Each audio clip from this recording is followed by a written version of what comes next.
قتل أصحاب الأخدود النار ذات الوقود إذ هم عليها قعود وهم على ما يفعلون بالمؤمنين شهود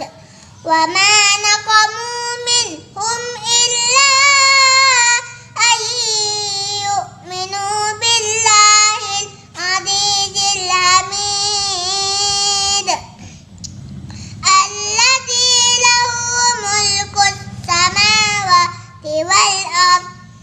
والله على كل شيء شهيد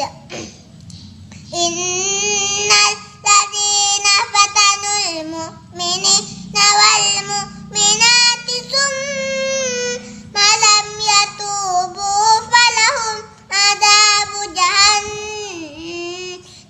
ولهم عذاب الحريق إن الذين آمنوا وعملوا الصالحات لهم جنات تجري من تحتها الأنهار ذلك الفوز الكبير إن بطش ربك لشديد